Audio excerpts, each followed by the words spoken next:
I mainly tell stories, so people from even with different views, they enjoy reading them. There are political elements in them, of course, but this is not the leading part of this. It's very important, but what is more important is the story itself, the characters and the situations, the way I tell a story.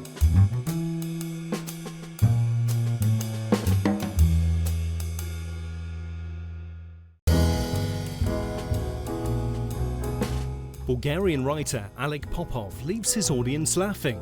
His theory is that if you want to make readers think, you should not leave them half asleep.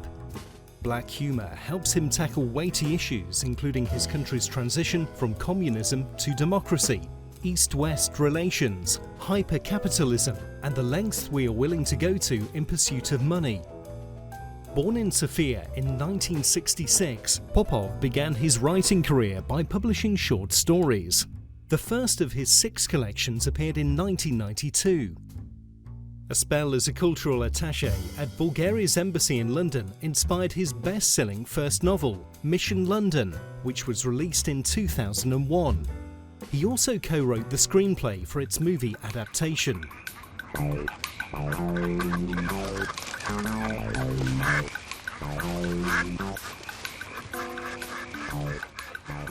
His 2007 novel, The Black Box, is about the death of the paternalistic communist system, how Bulgarians are tied to it, and how they are trying to break away from it. Popov addresses the Second World War and the Cold War in his third novel, The Palavivi Sisters, published in 2013. It was put on stage 2 years later, and Popov is now working on its sequel.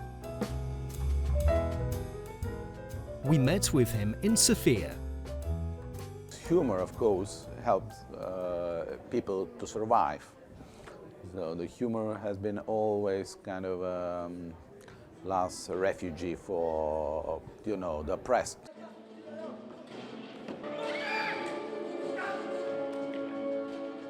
Well, my last novel, it's an historical novel, not exactly historical, but a novel in the Second World War.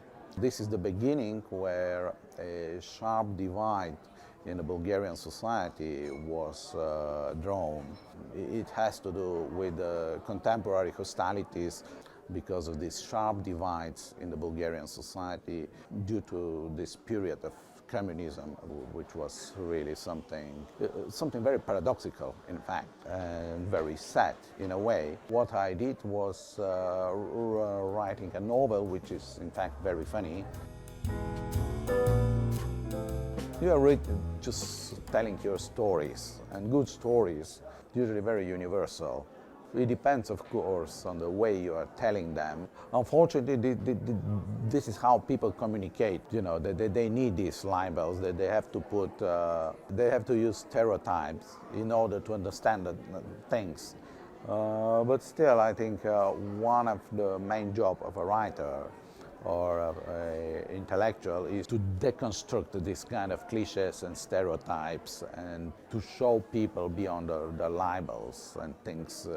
They add kind of a color and flavor to a story, but the core of the story and even the core of good humor, it's very paradoxical and absurd.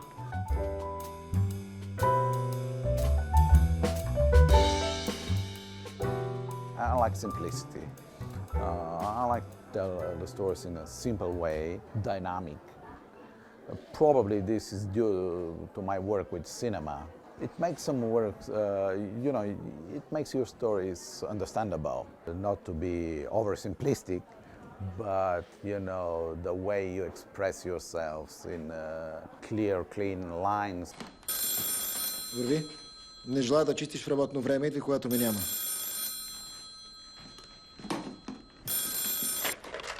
Посланник Димитров. О, вече си на работното място. Браво, браво. Нали не си забравил за мен? Как бих могъл?